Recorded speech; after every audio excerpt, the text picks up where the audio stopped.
Bro மேகில gulab jam செய்யுங்க bro. மேகில gulab ஜாமா எப்படா செய்ய முடியும்? ட்ரை பண்ணி பார்க்கலாம் வாங்க.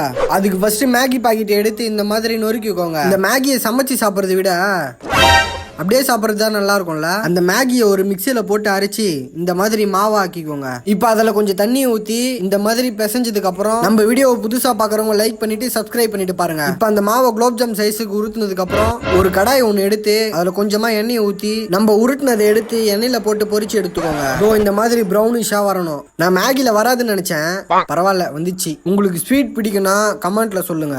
இப்போ ஒரு குண்டான் எடுத்து ஒரு கிளாஸ் சர்க்கரைக்கு அதே கிளாஸ்ல தண்ணியை ஊற்றிக்கோங்க. இப்போ இந்த மாதிரி கம்பி பதத்துக்கு வந்ததும் அந்த கம்பியை எடுத்து வீடு கட்டிக்கோங்க. சாச்சா நம்ம வறுத்த அந்த குலோப் ஜாமுன் எடுத்து அந்த ஜீரால போட்டுக்கோங்க. இப்போ அந்த ஜீரால அந்த குலோப் ஜாம் நல்லா ஊர்னதும் நம்ம மேகி குலோப் ஜாம் ரெடி ஆயிடும். ஆனா இதோட டேஸ்ட் எப்படி இருக்க போகுதுன்னு தெரியல. அதனால கொஞ்சமா எடுத்து வாயில வச்சா குலோப் ஜாம் டேஸ்ட்ல தான் இருக்குது.